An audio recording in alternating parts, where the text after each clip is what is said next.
शुक्लांबरधरं विष्णुं शशिवर्णं चतुर्भुजं प्रसन्नवदनं ध्यायेत् सर्वविघ्नोपशान्तये। व्यासं वसिष्ठनप्तारं शक्तेः पौत्रमकल्मषं पराशरात्मजं वन्दे सुखदातिं तपोनिधिं। व्यासाय विष्णुरूपाय व्यासरूपाय विष्णवे नमो वै ब्रह्मनिधये वासिष्ठाय नमो नमः। वागर्थाविव संतृप्तौ वागर्थप्रतिपत्तये जगतः पितरौ वंदे पार्वती परमेश्वरौ। गायत्री स्वरूपమైనటువంటి సభకు నమస్కారం। సంధ్యావందన అభ్యసన శిక్షణా సమితి తరఫున మనం సంధ్యావందన విశిష్టత, మంత్రార్థము, వాటి యొక్క గొప్పతనం తెలుసుకుంటూ ఆ ప్రక్రియలోనే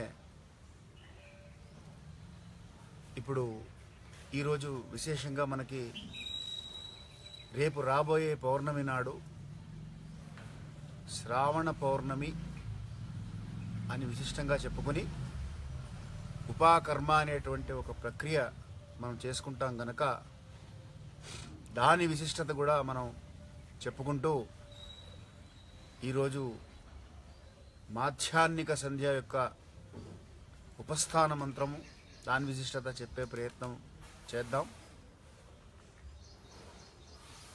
ముందుగా ఈ ఉపాకర్మకు సంబంధించి ఇది వైదికమైనటువంటి కర్మ। ఈ వైదిక కర్మలో యజుర్వేదానికి, సామవేదానికి, ఋగ్వేదానికి, ఏ వేదానికి సంబంధించి ఆ వేదానికి విడివిడిగా మన ఋషులు చెప్పడం జరిగింది। ఉపాకర్మ అంటే సాధారణంగా ఇప్పుడు సమాజంలో ఏమైపోయిందంటే యజ్ఞోపవీతం మార్చుకోవడం అని అనుకుంటున్నారు। ఉపాకర్మ అంటే యజ్ఞోపవీతం మార్చుకోవడానికి శ్రావణ పౌర్ణమే రావక్కర్లేదు, ఉపాకర్మే అవసరం లేదు। ఎందుకంటే యజ్ఞోపవీతం ఎప్పుడెప్పుడు మార్చుకోవాలో మనకి శాస్త్రం చాలా సందర్భాల్లో విశేషంగా ప్రత్యేకంగా కూడా చెప్పింది। ఉదాహరణకి యజ్ఞోపవీతము ప్రతి 4 నెలలకి ఒకసారి మార్చుకోవాలి। అలాగే యజ్ఞోపవీతము జాతాశౌచ మృతాశౌచములు పూర్తయిన తర్వాత యజ్ఞోపవీతము మార్చుకుంటాం। అంటే ఎవరన్నా ఇంటి పేరు కలిగిన వాళ్ళు ఎవరన్నా చనిపోతే 10 రోజులు మైలంటాం గనక ఆ శుద్ధి అయిన తర్వాత ఆ 11వ రోజు మనం యజ్ఞోపవీతం మార్చుకుంటాం। కేవలంగా యజ్ఞోపవీతం మార్చుకోవడం కోసమే ఉపాకర్మ కార్యక్రమం కాదు అని చెప్పడం కోసమే నేను ఈ ప్రయత్నం చేస్తున్నాను। యజ్ఞోపవీతం మార్చుకోవడానికి అసలు జాతాశౌచ మృతాశౌచాలే కాకుండా కూడా మనం శ్రౌతయాగం ఏది చేసినా కూడా ఆ కర్త యజ్ఞోపవీతం మార్చుకొని కూర్చుంటాడు। అలాగే వివాహం చేసుకునేటప్పుడు యజ్ఞోపవీతం మార్చుకొని వివాహానికి కూర్చుంటాడు।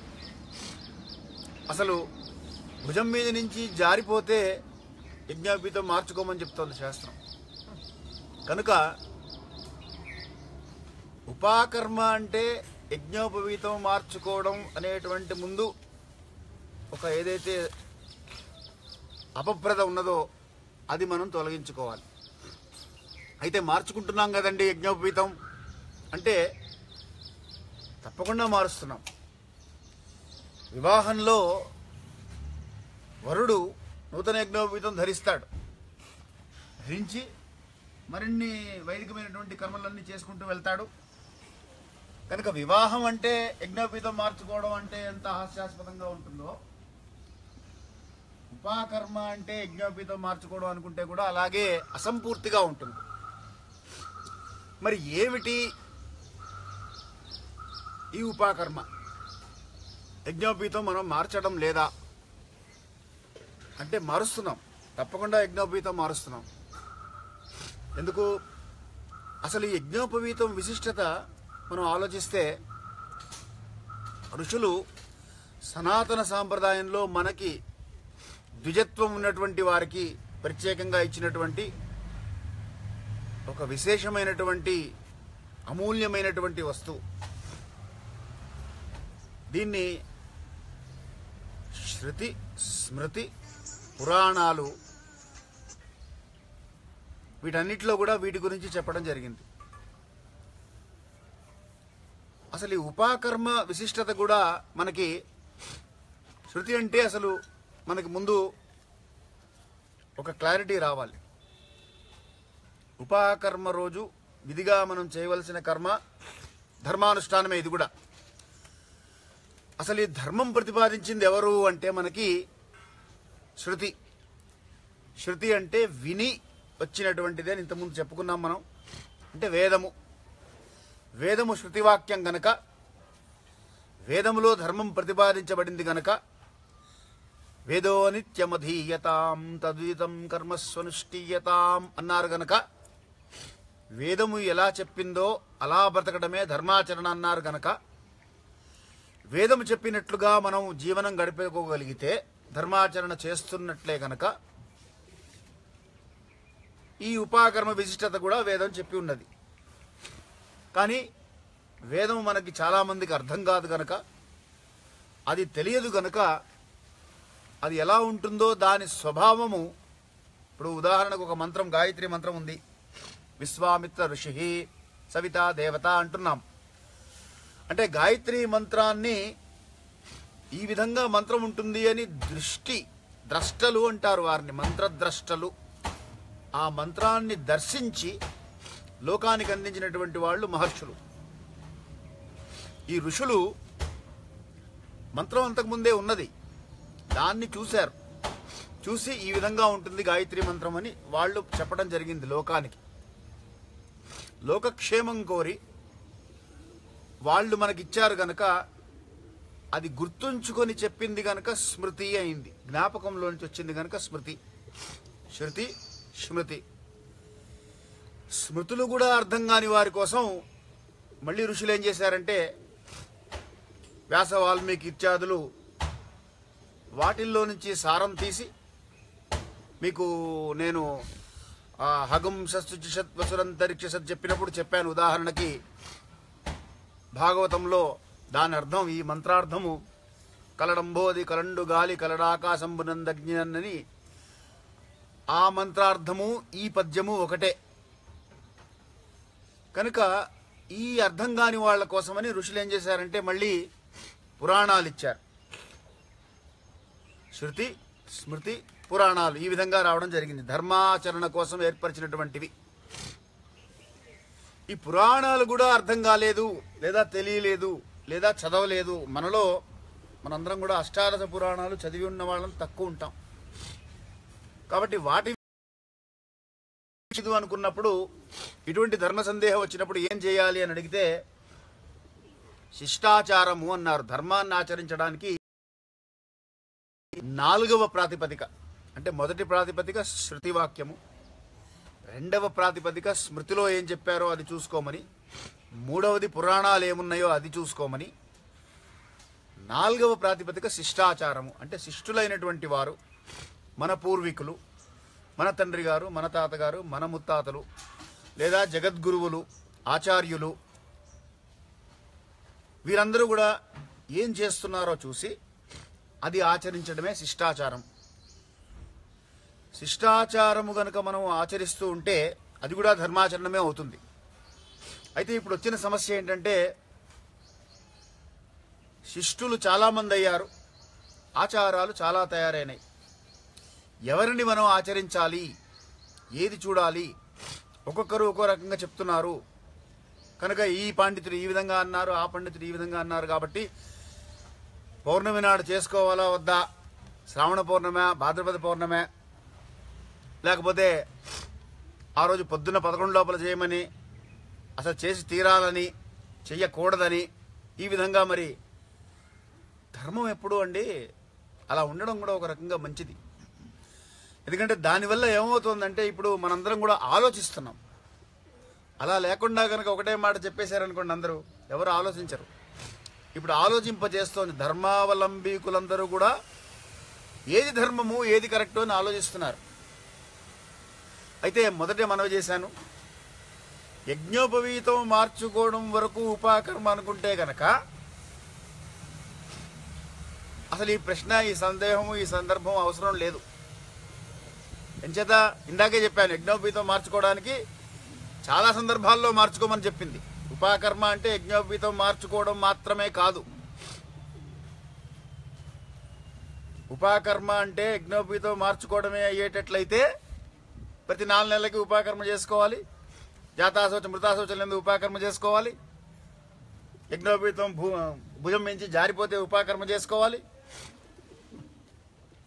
కనుక ఏదన్నా మరి సౌతకర్మలు ఏమన్నా ఆచరిస్తే ఉపాకర్మ చేసుకోవాలి. వివాహానికి ముందు ఉపాకర్మ చేసుకోవాలి. యజ్ఞం చేస్తే ఉపాకర్మ చేసుకోవాలి. కాబట్టి ఉపాకర్మ అంటే యజ్ఞోపవీతం మార్చుకోవడం మాత్రమే కాదు. ఇది ఒక్కటి గుర్తుంచుకోవాలి మనం ఫస్ట్. అందువల్ల ఈ ఋషులు ఏం చేశారంటే మనకి ఈ వేద వాంగ్మయాన్ని వాళ్ళు మనకి స్మృతులుగాను పురాణాలుగాను అందించారు. దానివల్ల ధర్మాచరణ మనకు అనుకూలమవుతోంది, మనకు సాధ్యమవుతోంది. ధర్మం ఆచరించడానికి ఇప్పుడు ఏది ధర్మము అని సందేహం వచ్చినప్పుడు వారు చెప్పింది శృతివాక్యం చూడండి, లేదా స్మృతిలో ఏమున్నదో చూడండి. అవన్నీ చూడాలంటే కష్టం అండి, మాకు కుదరదు అంటే పురాణాలు ఏం చేస్తున్నాయో చూడండి. అందుకనే మాటి మాటికి రాములు వారు ఇలా చేశారు, భారతంలో ఇలా జరిగింది అని చెప్తాం మనం. ఆ రిఫరెన్స్ పాయింట్ కింద పనిచేస్తుంది మనకు అది.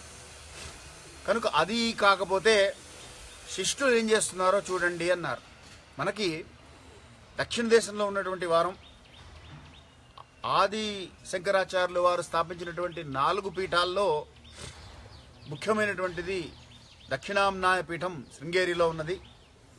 కనుక మనకి ఆచరించడానికి మూలం శృంగేరి పీఠాధిపతి ఏది నిర్ణయం చేస్తారో ధర్మానికి అదే మనకి అనుసరించవలసిన విషయం. వారి నిర్ణయం ప్రకారంగా భాద్రపద పౌర్ణమికి ఉపాకర్మ చేసుకోవాలి. మళ్ళీ చెప్తున్నాను, ఉపాకర్మ అంటే యజ్ఞోపవీతం మార్చుకోవడం కాదు, ఉపాకర్మ చేసుకోవాలి. కనుక ఇది ఒక నిర్ణయం ఏర్పడింది కనుక అక్కడితో మనకి ఇబ్బంది లేదు. అది కూడా లేని పక్షంలో ఏం చేయాలి? అప్పుడు అంటే ఏ ఆఫ్రికాలోనో ఉన్నారు, వారికి అవకాశం దొరకలేదు, పీఠాధిపతులు ఏ నిర్ణయిస్తున్నారో తెలుసుకునే అవకాశం దొరకలేదు, ఎవరు కలవలేదు, ఎవరు కనపడలేదు, ఎవరు లేని పరిస్థితి ఉన్నది. అటువంటిప్పుడు ధర్మ నిర్ణయం ఎలా చేయాలి అంటే శాస్త్రం ఏం చెప్పిందంటే ఆత్మ ప్రబోధమున 5వ మార్గం చెప్పింది. ఎందుకు? యతో బుద్ధి తతో దృష్టి, యతో దృష్టి తతో మనః, యతో మనః తతో భావః, యద్భావం తద్భవతి. కనుక 5వ మార్గమే ఇది, ఆఖరిదండి. ఇది ప్రమాదం ఉంది. ఆత్మ ప్రబోధం అని నేను ప్రతిదానికి నేను ఆత్మ ప్రబోధం అని చేసుకుంటే కుదరదు. మొదలు వేదం ఏం చెప్పిందో చూసుకోవాలి. శృతి వాక్యం ఏమంటోంది? తదుదితం కర్మస్వను అది చెప్పినట్లుగా జరగాలి. అది కుదరని పక్షంలో స్మృతులు ఏమన్నా ఉన్నాయా అంటే ఈ స్మృతులు పురాణాలు ఋషులు మనకు అందించారు కనుక మరి ఉపాకర్మ అంటే ఏమిటి అని అందులోకి వద్దాం. ఇప్పుడు మనం యజ్ఞోపవీతం మార్చుకోవడం మాత్రమే కాదు, ఇందాక చెప్పినట్లుగా వివాహానికి వరుడు యజ్ఞోపవీతం మార్చుకుంటాడు, ఉపాకర్మ కాదు. అయితే యజ్ఞోపవీతం మార్చుకోవట్లేదా? మార్చుకుంటున్నాం. ఉపాకర్మలో యజ్ఞోపవీతం మారుస్తారా? మారుస్తారు. మరి యజ్ఞోపవీతం మార్చడం ఉపాకర్మ కాదా? కాదు. ఈ క్లారిటీ రావాలి. మరి ఉపాకర్మ అంటే ఏమిటి అని తెలుసుకోవాలి మనం. ఇప్పుడు ఈ ఉపాకర్మ అనేటువంటిది ఋషులు మనకిచ్చినటువంటి వాంగ్మయం అంతా కూడా దాన్ని ఆధారంగా చేసుకొని మనం తరిస్తున్నాం కనుక, వారు తరింపజేయడానికి మనకి మార్గం ఇచ్చారు కనుక వాళ్ళకి మనం ప్రత్యేకంగా కృతజ్ఞతాంజలి పూర్వకముగా చేసేటువంటి ప్రక్రియ ఉపాకర్మ. ఏం చేస్తాం ఈరోజు అంటే ఈ ఋషులకి మనం ప్రత్యేకంగా తర్పణాలు ఇస్తాం. వేదంలో శాఖలు ఉన్నాయి, మనకు తెలిసిన విషయమే. అలాగే శాఖలు కాకుండా మళ్ళీ కాండములు అని ఉంటాయి. ఈ నిత్య తర్పణం చేసేటప్పుడు కాండర్షి తర్పణం అని చేస్తాం. వాళ్ళకి జలతర్పణాలు ఇస్తాం ప్రతిరోజు. ఈ ఋషులందరికీ కూడా జలతర్పణాలు ఇవ్వాలి. యాక్చువల్లీ నిత్య తర్పణం చేసేటప్పుడు దేవ పితృ ఋషి తర్పణాలు ఇస్తాం ప్రతిరోజు. ఈ ఋషి తర్పణాల్లో ఈ కాండర్షి తర్పణాలు కూడా వస్తాయి. కాండర్షులు అంటే ఎవరు అంటే ఈ వేదాన్ని విభాగాలుగా, అంటే చాప్టర్స్ అనుకోండి మనం అర్థం చేసుకోవడం కోసం, విభజించినటువంటి ఋషులు.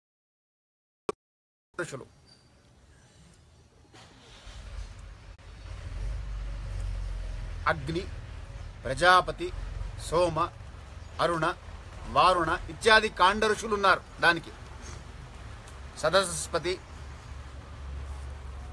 వీళ్ళందరూ కూడా, ఈ కాండ ఋషులందరూ కూడా మనకి వేదములను కాండములుగా విభజించి మనకు అందించారు. కనుక వారిని గుర్తుంచుకొని ఈరోజు ప్రత్యేకంగా వారికి పూజ చేసి వారిని ఆహ్వానం చేసి నవఋషి ఆహ్వానం చేస్తాం. అయితే ఈ ఉపాకర్మలో మళ్ళీ 2 విధాలు ఉన్నాయి. నూతన ఉపాకర్మ, ప్రాచీన ఉపాకర్మ అంటారు.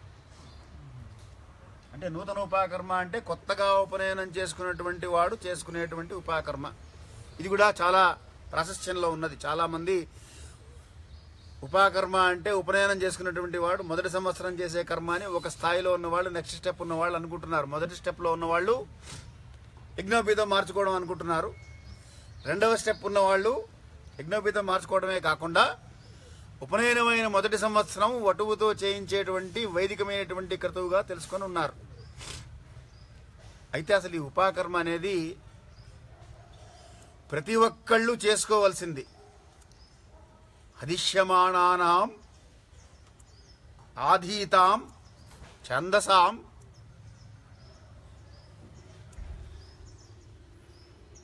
ఆచార్య శిష్యైః కరిష్యమాణః అని చెప్తారు సంకల్పం చెప్పేటప్పుడు. అంటే ఇప్పటి వరకు నేను చదువుకున్నటువంటి విద్య ఏదైతే ఉన్నదో, వేదం అంటే పూర్వం రోజుల్లో మరి విద్య అంటే వేదమే కదండి. అయిపోయిన తర్వాత ఉపనయనం కాగానే గురువుగారి దగ్గరికి వెళ్ళేవాళ్ళు, పాఠంలో చెప్పుకునేవాళ్ళు గురువుగారి దగ్గర. ఈ వేద విద్య పరంపరగా, ఆచార్య శిష్య పరంపరగా వస్తూ ఉండాలి కనుక ఈ పిల్లవాడు గురువుగారి దగ్గరికి వెళ్ళి వేదం చెప్పుకుని వాడు పూర్తయిగానే వాడికో శిష్యుడు ఉండేవాడు వెనకాల. సో ఈ ఆచార్య శిష్య పరంపర అలా కొనసాగుతూ ఉండేది. ఏదో ఒక్కసారి చెప్పేసుకొని 14 ఏళ్ళ కోర్స్ కంప్లీట్ చేసి వచ్చేసి ఆ తర్వాత చేయకుండా ఉండడం అనేటువంటిది కాకుండా ఈ ఆచార్య శిష్య పరంపర కొనసాగుతూ ఉండేది కనుక ఆచార్య శిష్య సహా చేసుకునేటువంటి ఉపాకర్మ ప్రక్రియ. నూతనమా ప్రాచీనమా 2 కూడా ఉన్నాయి. అంటే ఇప్పుడు ఏం చేస్తున్నారు అంటే, ఏ ఋషులైతే మనకి ఈ కాండములుగా విభజించి వేదవాంగ్మయాన్ని మనకు అందించారో ఆ ఋషి రుణం తీర్చుకోవడం కోసం ఈ ఉపాకర్మ ప్రక్రియ. ఋషి రుణములు మనం ఎందుకు తీర్చాలి? మళ్ళీ ప్రశ్న. మనకి ఎవరండి కనబడరు కదండి వాళ్ళు. తండ్రి రుణమే తీర్చిన రోజులు ఉన్నాయి ఇప్పుడు కలికాలంలో. తల్లిదండ్రులనే తీసుకెళ్ళి వాటిలో వేస్తున్నటువంటి రోజులు ఇవి. మరి ఎవరో కనబడని ఋషుల గురించి మనం ఎందుకు ఆలోచించాలి అంటే, తరించడానికి మార్గము చూపించినటువంటి మహనీయులు నిరపేక్షముగా, నిస్వార్థముగా, వాళ్ళు ఏదో ఆశించి మనం ఏదో రుణాలు తీరుస్తామని వాళ్ళు చేయలా. వాళ్ళు లోకం బాగుండాలని విశ్వామిత్రుడు గాయత్రీ మంత్రాన్ని అందించాడు అంటే ఆయనకి మనం ఏదో చేస్తామని ఆయన చేయలా, మనం తరించాలని చెప్పి ఆయన గాయత్రీ మంత్రాన్ని లోకానికి అందించారు. అలాగే ఏ మంత్రమైనా ప్రతి మంత్రానికి ఒక ఋషి ఉంటారు. అలాగే ఏ ఋషి అయినా సరే చేసింది ఏదో ఆశించి వాళ్ళు చేసినటువంటిది కాదు. లోకము తరించాలని చెప్పి లోకోపకరణం కోసం వారిచ్చినటువంటిది. ఇప్పుడు మా నాన్నగారు రుణం తీర్చకపోతే నేను ఆయనకేం నష్టం లేదు, నేనే రుణగ్రస్తున్నై ఉంటాను, మళ్ళీ రుణంతో మళ్ళీ పుడతాను. పితృరుణం తీర్చుకోవాల్సిన ధర్మం ప్రతి పుత్రుడిది కూడా. కాబట్టి తరించాలి అంటే రుణ విమోచన పొందితేనే తరిస్తాడు.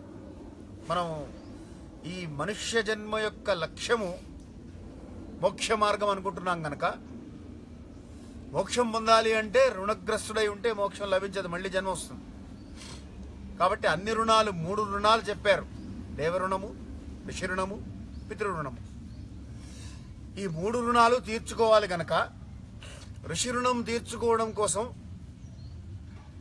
ఈ ఉపాకర్మ ప్రక్రియ పెట్టుకుని ఈ ఉపాకర్మ రోజు మనం ఈ ఋషి రుణం తీర్చుకుంటున్నాం. అయితే శ్రావణ పౌర్ణమే ఎందుకు? ఎప్పుడైనా చేయొచ్చు కదా. అసలైతే రోజు చేయాలి. రోజు జలతర్పణం వదలాలి. సర్వాన్ ఋషీగుం తర్పయామి, సర్వాన్ ఋషిపుత్రాగం తర్పయామి, సర్వాన్ పౌత్రాగం తర్పయామి, భూర్ఋషీగం తర్పయామి, భువర్ఋషీగం తర్పయామి, సువర్ఋషీగం తర్పయామి, భూర్భువస్సూర్ఋషీగం తర్పయామి, ప్రజాపతిం కాండర్షికం తర్పయామి, అగ్నిం కాండర్షిం తర్పయామి, విశ్వాన్ దేవాన్ కాండర్షిం తర్పయామి అని నిత్య తర్పణాలు వదిలేటప్పుడు ప్రతిరోజు ఈ కాండర్షులకు కూడా మనం తర్పణాలు వదలటం జరుగుతుంది. దాంతో రుణ విమోచన పొందుతాం మనం. అది కాకుండా ప్రత్యేకంగా శాస్త్రం ఏం చెప్పిందంటే ప్రతి అష్టమి నాడు ఈ ఋషులను ఉద్దేశించి కాండర్షులను ప్రత్యేకంగా తృప్తిపరచడం కోసం బ్రాహ్మణ భోజనం పెట్టమని చెప్పింది. అలాగే భాగంగా ఈ శ్రావణ పౌర్ణమి విశిష్టత ఎందుకు వచ్చింది అంటే ఈరోజు ఇంకొక విశేషత ఉంది దీన్ని వేదారంభము అని కూడా అంటాం. వేదము ప్రారంభమైనటువంటి రోజు ఈ రోజుట బ్రహ్మగారికి పరమేశ్వరుడు ఉపదేశం చేసినటువంటి రోజు. గాయత్రి మంత్రంతో సహా వేద మంత్రాలన్నీ కూడా బ్రహ్మగారికి ఉపదేశం చేసినటువంటి రోజు ఈరోజు. అందుకని ఒక రకంగా యానివర్సరీ, వైదిక్ యానివర్సరీ అనుకోవాలి మనం. వేదము పుట్టినటువంటి రోజు ఈరోజు. అంటే మరి ఆయన బ్రహ్మగారికి పరమేశ్వరుడు వేదం చెప్పారు అంటే మనలాగా 14 సంవత్సరాలు పట్టదుగా. వాళ్ళంతా సంకల్ప మాత్రులు. ఆయన సంకల్పం చేసి ఆయన ఇచ్చేస్తారు, ఆయనకు వచ్చేస్తుంది అంతే. కాబట్టి ఈవేళ రోజున ఇంకొక విశేషత కూడా చెప్తారు. జ్ఞానానందమయం దేవం నిర్మలం స్ఫటికాకృతం ఆధారం సర్వ విద్యానాం హయగ్రీవ ఉపాస్మహే అని ఈవేళ హయగ్రీవ జయంతి కూడా. ఈ హయగ్రీవ జయంతి, హయగ్రీవుడు అంటే దాని అర్థం ఏమొస్తుందంటే సంస్కృతంలో గుర్రం తలకాయ కలిగినటువంటి వాడు అని అర్థం వస్తుంది. హయగ్రీవుడు అనేటువంటి ఒక రాక్షసుడు ఉండేవాడు. ఈ రాక్షసుడు బీజాక్షర సంయుక్తమైనటువంటి మంత్రములతో దేవి భాగవతంలో వస్తుంది కదా మనకి. అమ్మవారిని ధ్యానం చేస్తున్నాడు.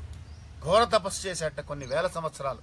ఆహార నిద్రలన్నీ కూడా త్యజించి ఘోర తపస్సు చేస్తే అమ్మవారు ప్రత్యక్షమై ఏం వరం కావాలో కోరుకోమంది.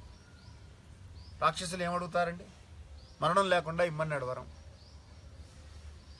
ఈ జనన మరణ చక్రాలు అనేటువంటిది నేనేర్పరిచిందే, దీన్ని అతిక్రమించడానికి ఎవరికి సాధ్యం కాదు, నాకు కూడా సాధ్యం కాదు, కాబట్టి వేరే ఉన్న వరం కోరుకో అంటుంది ఆవిడ. అంటే అప్పుడు సరే ఈయన ఒక ఆలోచన చేసి నా పేరు హయగ్రీవుడు గనక గుర్రము తలకాయ ఉన్నటువంటి వాడి చేతుల్లో నేను చావాలని కోరతాడు. తథాస్తు అని ఆవిడ అంతర్ధానం అయిపోతుంది. ఇప్పుడు రాక్షసుడు ఏమనుకుంటాడంటే గుర్రం తలకాయ ఉన్న మనిషి ఎక్కడ పుడతాడు? మనం చూడంగా పుట్టడు, రాడు, కాబట్టి జరిగేది కాదు, కాబట్టి నాకు మృత్యువు లేదు, కాబట్టి అమ్మవారిని నేను బుట్టలో వేసుకున్నానని ఆనందిస్తుంటాడు. నేను చాలా తెలివిగా ప్రశ్నించుకున్నాను కాబట్టి నాకు చావు లేదు. గుర్రం తలకాయ ఉండేవాడు పుట్టడు కాబట్టి, నన్ను చంపేవాడు పుట్టడు కాబట్టి, లేడు కాబట్టి నేను చావను అని. ఎప్పుడైతే మనిషికి చావు అనే భయం పోతుందో 2 మార్గాలు ఏర్పడతాయట. చావు భయం పోయిన వాడికి సద్బుద్ధి కలిగి ఉంటే గనక మోక్షం వైపు వెళ్ళిపోతాడు. దుర్బుద్ధి కలిగితే గనక అహంకారం పెరుగుతుంది, గర్వం పెరుగుతుంది. ఈ గర్వం పెరిగితే విదురు నీతిలో చెప్తాడు మళ్ళీ విదురుడు ధృతరాష్ట్రుల వారికి కాపురుష గుణము అంటారు దాన్ని. అంటే కోపము, ఉబ్బును, గర్వము ఆపోవక నునికియు దురభిమానము. అంటే ఏ గుణాలు ఇవన్నీ కూడా మనిషి గుణ. పురుషుడు అంటే ఇక్కడ మగవాళ్ళని అనుకోకండి, మనిషి లక్షణాలు అన్నమాట ఇది. పురుషుడు అంటే సంస్కృతంలో పుంలింగ శబ్దం ఒక్కటే కాదు, మానవత్వానికి కూడా మనిషి శబ్దానికి కూడా పురుషుడనే వాడతారు. కాబట్టి ఏ పురుషుడికి ఏ గుణాలు ఉండకూడదు అంటే కోపం ఉండకూడదు, ఉబ్బును అంటే మాటికి ఉబ్బి తబ్బిబ్బైపోవడం, తొందరగా పొగడగానే వెంటనే పొగడతలకు లోనైపోవడం, ఉబ్బిపోవడం, నీ అంతటి వాడు లేడనగానే నిజంగానే నా అంతటి వాడు లేడనుకోవడం, తను దన్నేవాడైతే దన్నేవాడు ఇంకోటి ఉంటాడని సామెత. ఎప్పుడు కూడా మనకన్నా గొప్పవాళ్ళు ఉంటారనే విషయం గుర్తుంచుకుంటూ ఉండాలి. అది గుర్తు లేకపోవడం.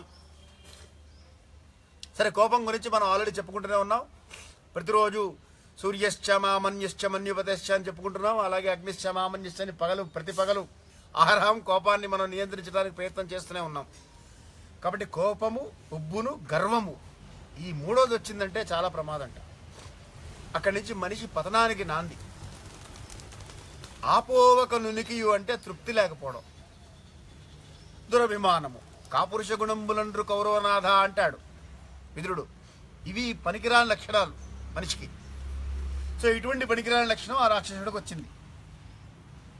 ఎందుకు? నాకు చావు లేదనుకున్నాడు కాబట్టి నన్ను ఎవరు జయించలేరు అనుకున్నాడు.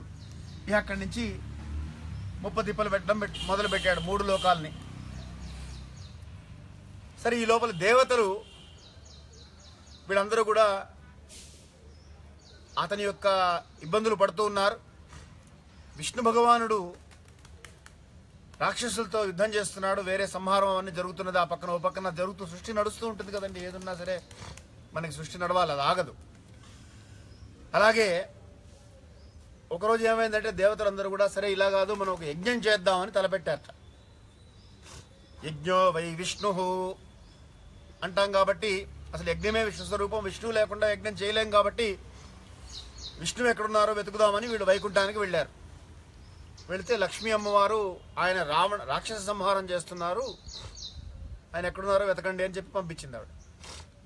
సరే, ఈయన విష్ణుమూర్తి రాక్షస సంహారం చేసి 10,000 సంవత్సరాల పాటు యుద్ధం చేశారట. చేసి బాగా అలసిపోయి ఒక అడవిలో ఆయనకి నిద్ర వస్తే ఆయనకు ఉన్నటువంటి ధనుస్సు శాంక్రధన్వా గదాధర ఇత్యస్త్రం అని విష్ణు సహస్రనామంలో వస్తుంది. శాంఖము, గద, ధనుస్సు ఇవి ఆయన యొక్క అస్త్రాలు. శాంఖము అంటే మంచం కోడిలాగా ఉంటుంది. మీరు చూస్తే కనుక పైన పుర్రెలాగా ఉంటుంది, కింద ఒక కట్టెలాగా ఉంటుంది. అది మంచం కోడి అంటున్నారు. అది మనకు యాక్చువల్లీ అసలు వెన్నుపూసకి ప్రతీక అది. సో అది ఆయన ఆయుధము. ధనస్సు. సరే, దాన్ని ఇలా నిలబెట్టి ధనస్సును పెట్టి దాని మీద తలకాయ పెట్టి ఆయన పడుకున్నట్టు నిద్ర పట్టేసింది. అలసిపోయి ఉన్నారు కాబట్టి నిద్ర పట్టేసింది. ఈ దేవతలందరూ వెతుక్కుంటూ వచ్చారు. అక్కడ కనబడ్డాడు విష్ణుమూర్తి. కనబడ్డాడు కానీ నిద్రపోతున్నాడు. నిద్రపోతున్న విష్ణుమూర్తిని లేపే ధైర్యం ఎవరికీ లేకపోయింది. అక్కడ నువ్వు లేపుతావా అంటే ఎవరికి వాళ్ళు నేను లేపలేనంటే నేను లేపలేను, నా వల్ల కాదని ఆలోచించారు. సరే, అప్పుడు ఈశ్వరుడు బ్రహ్మతోటి ఒక సలహా ఇస్తాడు. ఓ పని చేద్దాం, మనం ఎవరూ లేపకుండా నువ్వు ఏదైనా ఉపాయం ఆలోచించు. నువ్వు సృష్టించిన ప్రాణుల్లో నుంచి ఏదన్నా ఒక ప్రాణితోటి ఆయన ధనస్సును కనుక మనం భంగం కలిగిస్తే లేచే అవకాశం ఉంటుంది అంటే, సరే అప్పుడు ఈయన బ్రహ్మ ఏం చేస్తాడంటే ఒక చెదపురుగుని పిలుస్తాడు. పిలిచి నువ్వు వెళ్ళి ఆ విష్ణుమూర్తి వింటి నారి ఉంటుంది కదా, దాన్ని కొరికేస్తే అది పడిపోతుంది. కాబట్టి ఈయన తలవాల్సి మెలకు వస్తుంది కదా, లేస్తారు. మనం లేపినట్టు కాదు, ఆయన లేచినట్టు అవుతుంది. అప్పుడు విషయం చెప్దాం, ఆహ్వానిద్దాం, యజ్ఞానికి తీసుకెళ్దాం అంటారు. అప్పుడు ఆ చెదపురుగు అంటుంది, ధర్మశాస్త్రం చూడండి, అప్పటి రోజుల్లో పురుగులకి పుట్రలకి కూడా ధర్మశాస్త్రం ఉండేది, వాటి గురించి ఆలోచించేవి. ఇప్పుడు మనుషులం మనమే ఆలోచించట్లేదు. ధర్మోహితంచ మదిగో విశేష, మనుషులమే ఆలోచించట్లేదు. ఇప్పుడు ఆ చెదపురుగు అంటుందిట, భార్యాభర్తల మధ్యలో వెళ్ళిన వాడికి, తండ్రి కొడుకుల మధ్యలో వెళ్ళిన వాడికి, నిద్రపోతున్న వాడిని లేపిన వాడికి బ్రహ్మహత్యా దోషం వస్తుంది. ఈ పాతకాన్ని నేను మూటగట్టుకుంటున్నాను. సరే, లోకక్షేమం కోసం చేయమంటున్నారు కాబట్టి చేస్తాను, కానీ దీనికి ప్రతిఫలం నాకేమిటి అని అడుగుతుంది. అడిగితే అప్పుడు బ్రహ్మగారు చెప్తారు, సరే యజ్ఞం చేస్తున్నాం కాబట్టి ఇక నుంచి ఎవరు యజ్ఞం చేసినా హవిస్సులు వేస్తారు. ఆ వేసిన హవిస్సు కొంత యజ్ఞంలో హోమగుండంలో పడుతుంది, కొంత బయటపడుతుంది కదా. ఆ బయటపడ్డ హవిస్సు నీది. సో యజ్ఞంలో హవిర్భాగం నీకు ఇచ్చినట్లే. సరే సంతోషిస్తుంది, ఓకే బాగానే ఉందంటుంది. ఈ చెదపురుగు వెళ్ళి వీళ్ళు చెప్పినట్టుగా ఆ వింటి నారిని కొరికేస్తుంది. అయితే మ్యాన్ ప్రపోజెస్, గాడ్ డిస్పోజెస్. అట్లాగే some time God proposes and greater God disposes. అమ్మవారి నిర్ణయం దేవి భాగవతంలో ఈ కథ చదువుతుంటే చాలా ఆశ్చర్యంగా ఉంటుంది, అత్యంత ఆనందంగా ఉంటుంది, రోమాంచితంగా ఉంటుంది కదా. ఏమవుతుంది, విష్ణుమూర్తి ధనుస్సు, అది మామూలు ధనుస్సు కాదు. అదేదో మామూలు ధనుస్సు అయితే అది వేరు, కానీ విష్ణుమూర్తి ధనస్సు తెగేటప్పటికి ఒక్కసారి భయంకరమైనటువంటి శబ్దాలు వస్తాయి.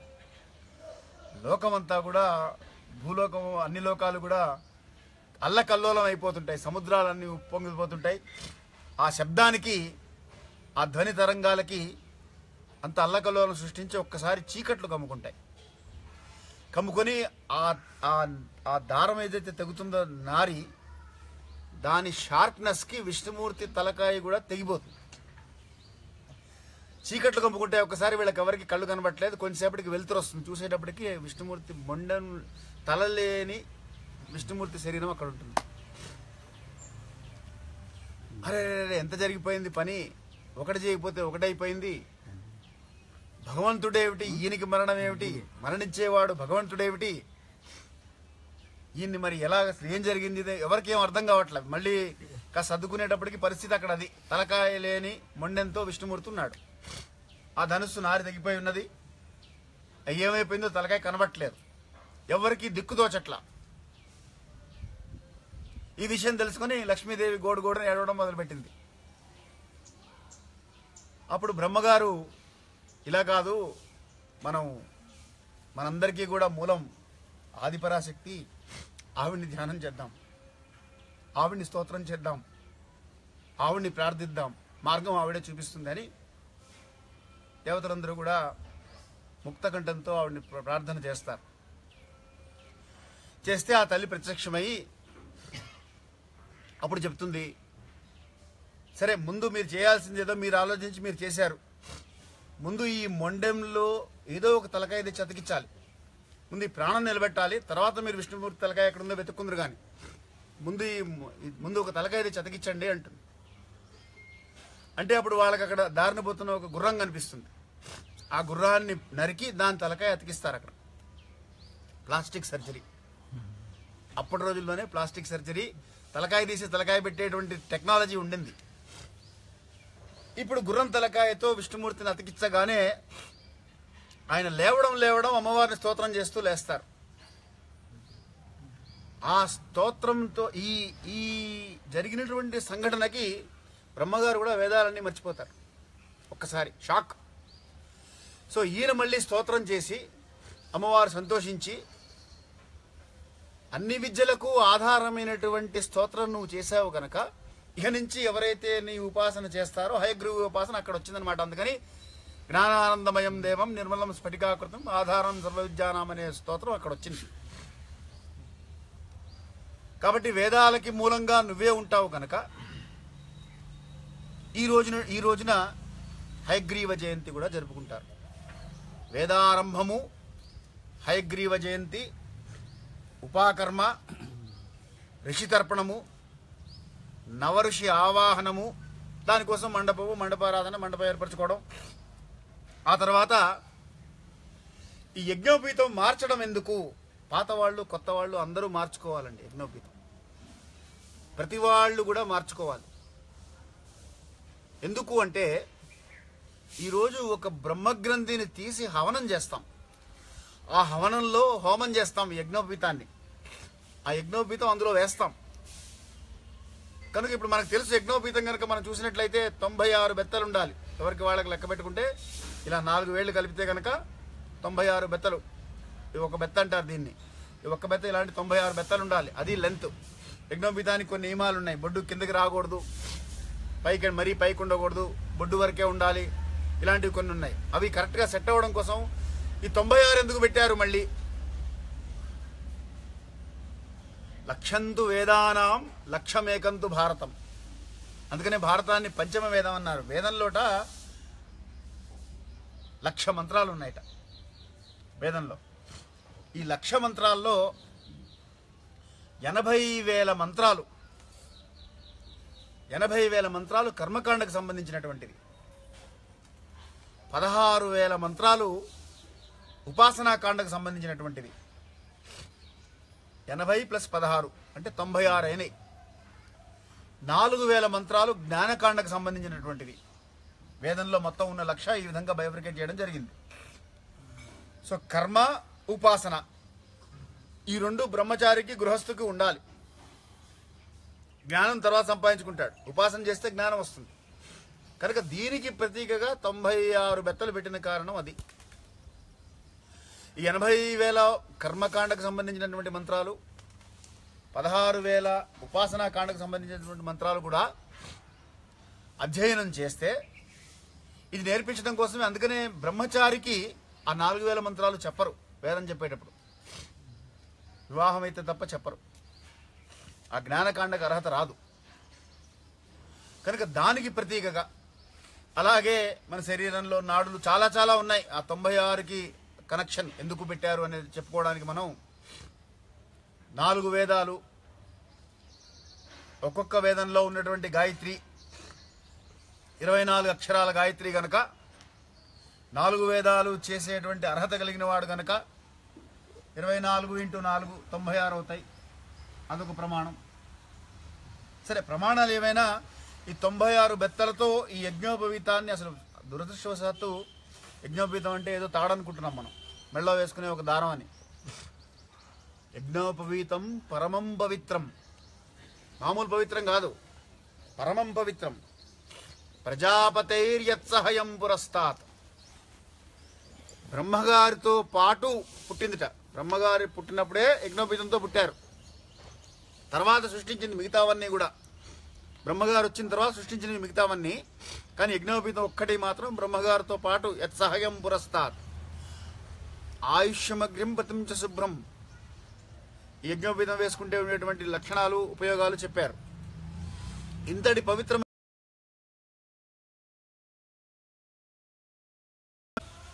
వీటిలో 9 పోగులు ఉన్నాయి మనకి. 9 పోగులు ఎవరు వడకాలి అంటే కూడా చెప్పింది శాస్త్రం. ఒక బ్రాహ్మణ కన్య కానీ, పునిస్త్రీ కానీ, బ్రాహ్మణుడు కానీ ప్రణవ మంత్రాన్ని జపం చేస్తూ. ఎందుకు చెప్తున్నానంటే ఇవన్నీ విశేషాలు అసలు యజ్ఞోపవీతం యొక్క విశిష్టత తెలియకుండా, అది వేసుకోకుండా ఉండేవాళ్ళు చాలామంది ఉన్నారు. దాన్ని పక్కన పెట్టి తగిలిచ్చి అడ్డం అనుకునే వాళ్ళు ఉన్నారు. లేదా దానికి తాళం చెవులు కట్టి దాన్ని దాచుకునే వాళ్ళు ఉన్నారు. విషయం తెలుసుకుంటే అసలు అలాంటివి చేయాలంటే భయం వేస్తుంది. అందుకని విషయం చెప్తున్నాను. ఈ 96 బెత్తలతో 9 పోగులు తయారు చేస్తాం. ఒక్కొక్క పోగు ఒక్కొక్క దేవతా స్వరూపం. మొదటిది ప్రణవ స్వరూపం. ఓం, ఆ ఓంకార స్వరూపాన్ని నా మెళ్ళో వేసుకున్నాను. రెండవది అగ్ని స్వరూపం. అగ్ని నా మెళ్ళో ఉన్నది. మూడవది నాగస్వరూపము. ఇది నా మెళ్ళో ఉన్నది. నాలుగవది యమస్వరూపం. యముడు నా మెళ్ళో ఉన్నాడు. ఇంకా నాకు చావు భయం ఉంటుందా? ఐదవది పితృస్వరూపం. పితృదేవతలు స్నేహానికి ప్రతీక. సో స్నేహము నా స్వరూపం. నాకు ఆ స్వరూపం ఏర్పడుతుంది. ఆరవది ప్రజాపతి స్వరూపం, 6వ తంతు. 7వది వాయుస్వరూపం. 8వది సూర్యస్వరూపం. 9వది సర్వదేవతా స్వరూపం, విశ్వేదేవతా రూపం అంటారు. ఈ 9 తంతుల యొక్క విశిష్టత నా మెళ్ళో ఉన్నప్పుడు, ఇప్పుడు ఉదాహరణకు ఒక సింపుల్ మీకు అర్థం అవడం కోసం చెప్తాను. కామన్ పార్లెన్స్లో మా నాన్నగారు సెంట్రల్ మినిస్టర్. కాదనుకోండి, ఊరికి ఉదాహరణకు చెప్తున్నాను. మా నాన్నగారు సెంట్రల్ మినిస్టర్. ఏమండి, మా అన్నయ్య పార్లమెంట్ మెంబర్, మా తమ్ముడు స్థానికంగా ఎమ్మెల్యే, మా బావగారు ఇన్కమ్ ట్యాక్స్ కమిషనర్, మా బావమరిది కమిషనర్ ఆఫ్ పోలీస్. నాకు భయం ఉంటుందా? ఏమండి? సో ఇప్పుడు నా మెళ్ళో ఇంతమంది ఉన్నారు. నాకు ఈ విషయం తెలిస్తే ఇంతమంది దేవతలని నేను నాతో పాటు వేసుకుని ఊరేగుతున్నాను. నాకెందుకండి భయం? ఇది తెలియక మనకి ఏదో తాడనుకుంటే యద్భావం తద్భవతి. శాస్త్రం చెప్పేది అదేగా. గతంలో కూడా మీకు ఒకసారి ఒక ఉదాహరణ చెప్పాను. మనం ఏమిటి అనేది మన బుద్ధి మీద ఆధారపడి ఉంటుంది. ఇప్పుడు నేను ఊరికే మినిస్టరు, పార్లమెంట్ మెంబరు, ఎమ్మెల్యే అని చెప్పగానే మనకు ఒక రకమైన ధైర్యం వచ్చేసింది. ఒత్తిదే అంత ఏం లేదు. కానీ ఇది శాస్త్రం నిజమని చెప్తున్నది. అందుకనే శాస్త్రస్య గురువాక్యస్య సత్యబుద్ధ అవధారయ సా శ్రద్ధ కజిత సద్భి ఇహ వస్తూపలభ్యతే అంటారు ఆదిశంకర్ల వారు. శాస్త్రాన్ని నమ్ము. ఎక్కడైతే నమ్మకం ఉంటుందో, before you pray believe, before you write think, before you speak listen, before you spend earn, and before you die live అన్నాడు ఒకడు. అలాగా చాలా మంది ఏంటంటే మనం ఎక్కడెక్కడో ఏమిటో ఆలోచిస్తుంటాం. మనకి శాస్త్రం చెప్పింది ఇతుల పోగు ఏదైతే ఉందో ఇది మన మెళ్ళో ఉన్నటువంటిది సామాన్యమైనటువంటి దారం కాదు. ఈ దారం మనం సామాన్యం అనుకుంటే అది సామాన్యం అయిపోతుంది. ఎప్పుడైతే నాకు ఈ భావన కలిగిందో, ఎవరెవరిని నేను నా మెళ్ళో వేసుకుని తిరుగుతున్నాను? ప్రణవ మంత్రాన్ని, ఓమిత్యేకాక్షరం బ్రహ్మ. కాబట్టి బ్రహ్మగారు నాతో పాటు ఉన్నారు, అగ్ని నాతో పాటు ఉంది, వాయువు నాతో పాటు ఉంది, సూర్యుడు నాతో పాటు ఉన్నాడు. ఇంకా నా శరీరాన్ని కానీ నన్ను కానీ అశ్నోత్యంతితోన దూరాత్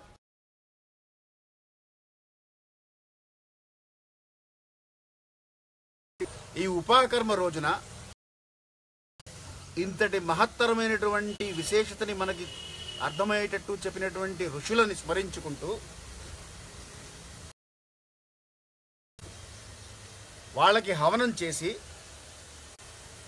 ఒక యజ్ఞోపవీతాన్ని హోమం చేస్తాం గనక, మెళ్ళో యజ్ఞోపవీతం ఉండాలి గనక నూతన యజ్ఞోపవీతం ధరించడం జరుగుతుందే తప్ప ఉపాకర్మ అంటే యజ్ఞోపవీతం ధరించడం మాత్రమే కాదు. అయితే మళ్ళీ వాస్తవానికి వద్దాం. ఇప్పుడు వైదికంగా మనం ఎలాగో వేద విద్యలు అభ్యసించడం లేదు కాబట్టి, అసలైతే వేద విద్యను అభ్యసించినటువంటి వాడు సంకల్పం చెప్పాను ఇందాక. ఇప్పుడు ఈ సప్తర్షులు ఉన్నారండి మనకి.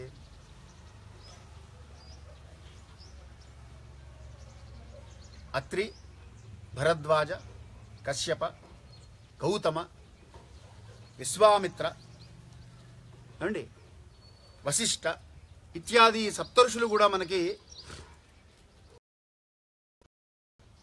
జమదగ్ని, వీళ్ళు 7. ఈ సప్తర్షి మండలము మనని కాపాడుతూ ఉంటుంది. యాక్చువల్లీ ఈ 2 మాసాల్లో, ఈ 2 నెలల్లో మీరు చూస్తే కనుక, అందుకని మనం ఈ వినాయక చవితి వెళ్ళిన మర్నాడు భాద్రపద శుద్ధ పంచమి నాడు ఋషిపంచమి వ్రతం అని ఒకటి చేస్తారు. ఆ రోజు ఋషిపంచమి అంటే ఋషులందరినీ, ఈ సప్తర్షి మండలము కూడా సరిగ్గా నడినెత్తున ఉంటుందిట. ఈ మధ్యాహ్నం రాత్రి కనుక మీరు 12:15 నుంచి 2:15 వరకు చూస్తే ఈ 2 నెలల్లో కూడా వారి యొక్క ప్రత్యక్ష పర్యవేక్షణలో ఉంటుంది. ఇక్కడ ఇంకో విషయం చెప్పాలి మీకు. ఈ సప్తర్షులు కూడా ఈ మన్వంతరంలో వీళ్ళు సప్తర్షులు మారుతూ ఉంటారు కనుక ఈ సప్తర్షులు ఎవరైతే మన్ని ఎక్కడికక్కడ మన్ని కాచుకుంటూ మన యొక్క ఉద్ధరణకి వారు సహాయపడుతూ వస్తున్నారో అటువంటి ఋషులని మనం స్మరించుకొని ఈవేళ రోజున అంటే ఉపాకర్మ రోజున ఈ హోమాలు చేసుకొని అందులో యజ్ఞోపవీతం కూడా హోమం చేస్తాం కనుక యజ్ఞోపవీతం మార్చుకుంటాం. యజ్ఞోపవీతమే కాకుండా కొత్తగా ఉపనయనమైనటువంటి వాడు కృష్ణాజినం దర్భమయీ చమౌంజీ పాలాశదండ పరిధానశాఠి అని వాళ్ళకొక మౌంజి, అందుకే ముంజ విడుపు అని కూడా అంటుంటారు దీన్ని. దర్భతో చేసినటువంటి బెల్ట్ మెళ్ళో ఉంటుంది. అది జింక చర్మంతో చేసినటువంటి ఉత్తరీయంలాగా ఒక చర్మం ఉండాలి. అజినం అంటారు దాన్ని. అజినము, మేకల, దండము, ఈ మూడు ఉంటాయి నూతనంగా యజ్ఞోపేతమైన వాడికి. పలాస చెట్టుతోటి ఒక దండం చేస్తారు, ఆకులతో ఉన్నటువంటి చెట్టు కొమ్మ, అది పట్టుకుని ఉంటాడు పిల్లవాడు. ఈ మూడు కూడా ఆ రోజు హోమం చేసి మార్చుకుంటాడు. ఈ శిష్యుడు ఆచార్యులు కలిసి చేసేటువంటి ఆచార్య శిష్య సహా అయినటువంటి ఈ కార్యక్రమం సంకల్పం చెప్పుకొని అధిష్యమానానాం ఆధీతానాం అంటే ఇప్పటి వరకు నేను చదువుకున్నటువంటి వేదము ఆర్య స్థిరంగా నిలబడేటట్లుగా, అంతేకాకుండా ఇహ నుంచి నేను చదువుకో అక్కడ చెప్పేటువంటి సంకల్పం ఆ రోజు ఈ ఉపాకర్మలో చెప్పేటువంటి సంకల్పం అదనమాట. ఇప్పుడు వేదము చెప్పుకోవడం మానేశాం కాబట్టి వాడుకలోకి ఏమైపోయిందంటే అది కేవలంగా యజ్ఞోపీతం మార్చుకునేటువంటి రోజుగా మారిపోయింది. కొద్దిమంది మాత్రం కొత్తగా ఉపనయనమైనటువంటి వారికి వాళ్ళకి చేసుకునేటువంటిది ఉపాకర్మ అనుకుంటున్నారు. ఇప్పుడు మనం ఇంత ప్రక్రియ మనం చెయ్యాలి అంటే, మళ్ళీ ఇందాక చెప్పాను మీకు మొదట్లోనే, శృతి స్మృతి పురాణాలు అయితే ఇవి చెబుతున్నాయి. కానీ ధర్మాచరణకు మళ్ళీ శిష్టాచారం ఏంటో కూడా చూడమన్నారు. ఇప్పుడు ఉదాహరణకి రేపు గ్రహణం వస్తున్నది. గ్రహణం అయిన మర్నాడు యజ్ఞోపీతం మార్చుకోవాలా అని ప్రశ్న.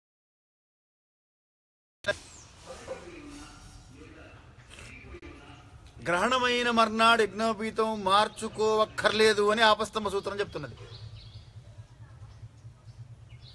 ఈ సూత్రకారులు మళ్ళీ వాళ్ళు విశేషంగా వాళ్ళు అనలైజ్ చేసి మనకిచ్చినటువంటి సూత్రాలు. కాబట్టి ఏం చెప్పారు అక్కడ, మీ యొక్క ఆచారంలో గనక మార్చుకునేటువంటి ఆచారం ఉంటే మార్చుకోండి, శిష్టాచారాన్ని ఇక్కడ ఫాలో అవ్వాలన్నమాట. మా నాన్నగారు మార్చేవారండి, గ్రహణం కాగానే నేను కూడా మారుస్తాను. మీ నాన్నగారు మార్చింది నువ్వు మార్చకుండా ఉండడానికి వీల్లేదు, నువ్వు ఆచరించాల్సిందే. మీ నాన్నగారు చెయ్యంది నువ్వు కొత్తది ప్రారంభించడానికి వీల్లేదు. అలా అని ధర్మశాస్త్రము తెలుసుకోవాల్సిన అవసరం ఉంది. మా నాన్నగారు సంధ్యావందనం చేయలేదండి, నేను చేయక్కర్లేదా? కాబట్టి అది తెలుసుకోవాల్సిన అవసరం ఉన్నది. ఈ క్రమంలో శృతి స్మృతి పురాణం శిష్టాచారము ఆత్మప్రబోధము లాస్ట్లో పెట్టారు. అందుకనే వెనక నుంచి రావాలన్నమాట ముందుకి. సాధ్యమైనంత వరకు శృతి ఏం చెప్తోంది అది చేయగలిగితే అది చేయడమే. కాబట్టి శృతి వాక్యం ప్రకారంగా ఈవేళ రోజున అంటే ఉపాకర్మ రోజున కాండర్షులందరికీ కూడా తర్పణాలు వదిలి కాండర్షి హోమం చేసి నవఋషి ఆవాహన చేసి మండపారాధన చేసి దానికి ముందు అంగంగా గణపతి పూజ పుణ్యవాచనం ఇటువంటివన్నీ కూడా చేసుకొని ఆ తర్వాత సంతర్పణ చేసుకోవడం అనేటువంటిది ఉపాకర్మ యొక్క పూర్తి ప్రక్రియ. అయితే నేను వేదం చెప్పుకోవడం లేదు కాబట్టి కనీసంగా ఒక యజ్ఞోపీతం అన్నా మార్చుకుంటే ఆ రోజు కార్యక్రమంలో, ఇప్పుడు మనం ఎప్పుడు చెప్తుంటాం పరీక్ష పేపర్ వచ్చిన తర్వాత ఇప్పుడు మనకి ఆ పేపర్ రాగానే తెలిసిపోయింది. ఉపాకర్మ రోజు పేపర్ ఇస్తే ఎన్ని మార్కులు వస్తాయో మనకు తెలిసిపోయింది ఉపాకర్మ రోజు. కనుక కనీసం పాస్ అవ్వడానికన్నా ప్రయత్నం చేద్దామని శిష్టాచారయుక్తంగా చేస్తున్నటువంటి యజ్ఞోపీత మార్పిడే తప్ప ఉపాకర్మకి యజ్ఞోపీతం మార్చుకోవడం కాదు. అయితే అది కూడా మానేచ్చా అండి. ఇక్కడ మీ నాన్నగారు ఏం చేశారు, మీ తాతగారు ఏం చేశారు? ఇంకొక ప్రశ్న ఏమొస్తుందంటే, శ్రావణ పౌర్ణమి భాద్రపద పౌర్ణమి గ్రహణం వచ్చిందండి, అందుకనే పండితులు ఏం చెప్తున్నారు